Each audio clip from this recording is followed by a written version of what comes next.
no tanque de Siloé.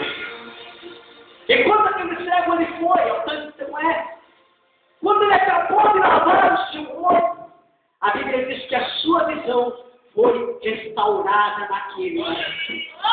Ele começou a ver as coisas, começou a ter visão, começou a ter propósito. Irmãos, crente que não tem visão, não tem propósito, irmão. Você precisa ter visão e propósito, meu querido.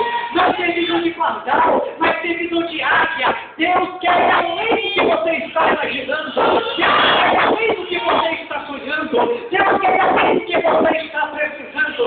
Deus tem mais do que você pensa, meu querido. Mas precisa ter visão. E para ter visão, precisa ter os olhos espirituais abertos.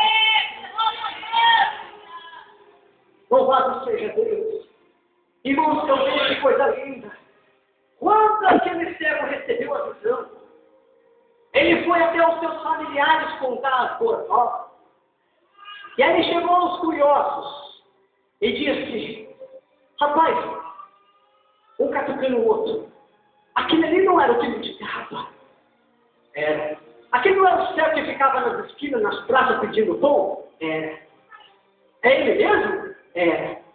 E chegaram até o cego e disseram ao cego: o que aconteceu? Quem fez isso com você?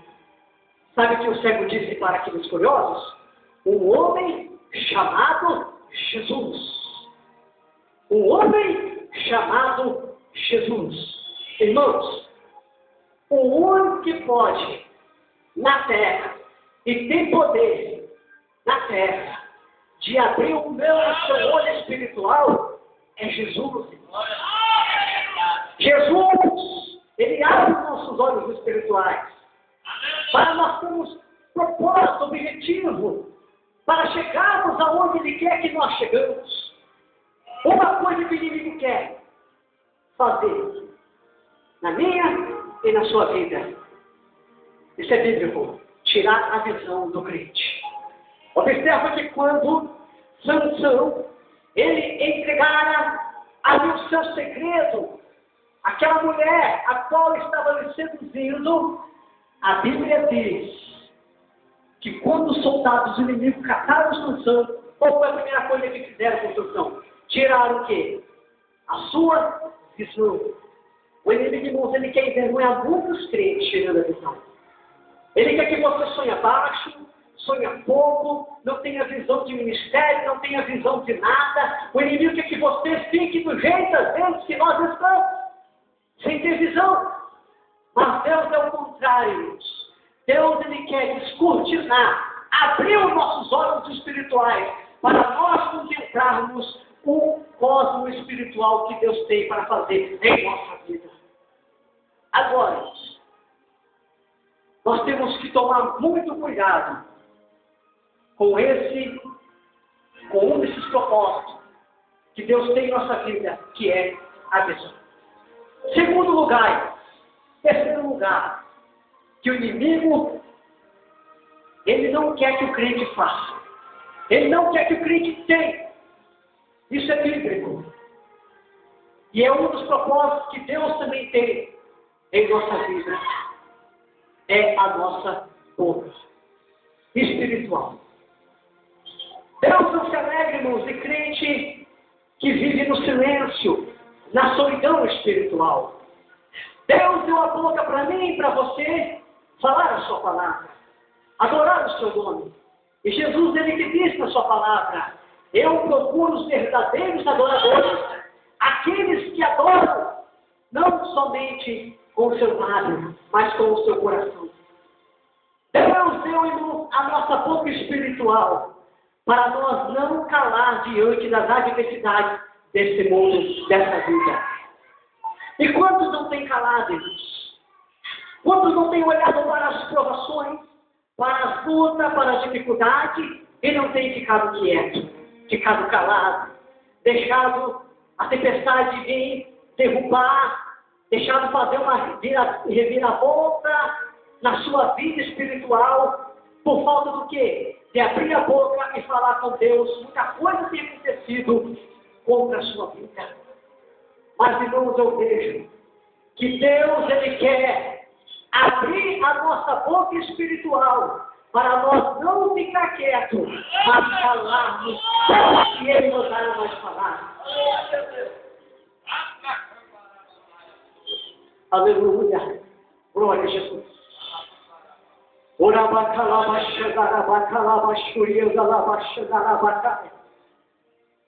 das coisas que Jesus, irmãos, quando Ele estava na terra, Ele não aceitava perto dele. Ele olhava, sentia de misericórdia e restaurava e não deixava o indivíduo embora. Cego, surdo e também mudo. Quando Jesus via o mudo, Jesus, ele já via e restaurava, ele dava a sua voz. Irmãos, há uma arma tremenda em nossa vida, em nossa boca espiritual. Quando nós conectamos com Deus, com nossos lábios ao adorá-lo, a falar a sua palavra, a falar o que Ele manda, e obedecemos e falamos, Deus, Ele se alegra no céu. E Ele usa crente na terra.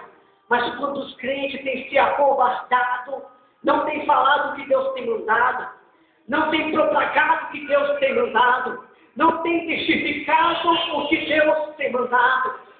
Irmãos, eu digo aqui debaixo do sangue de Jesus, tudo que Deus mandar você falar na terra, faz.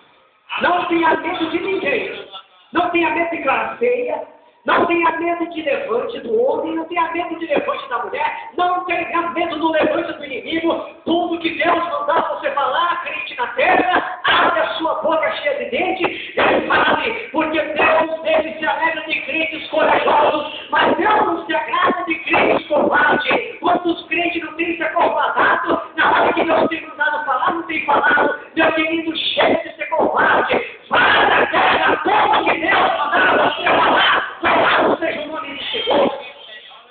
E aí aquele que se levanta contra a sua vida. Aí aquele que se levanta contra o seu ministério. Irmãos, essas características, esses propósitos que eu citei aqui essa noite, são coisas guardadas e protegidas por Deus.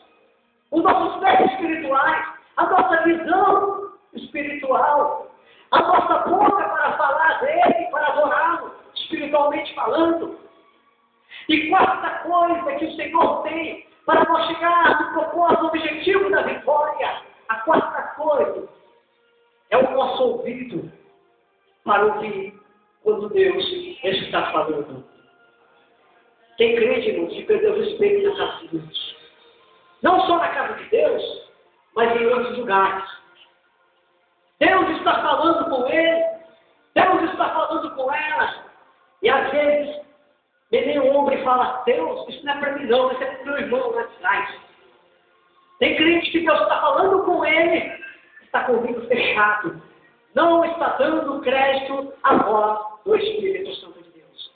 Mas em Apocalipse está escrito, aquele que tem ouvido para ouvir, ouça o que o Espírito de Deus tem à igreja.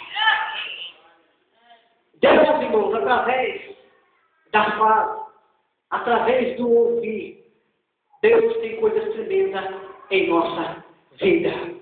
Deus, ele não aceita. Deus não quer, de fato, de jeito nenhum, ver crente surdo dentro da sua casa. E está cheio de crente surdo dentro da casa de Deus.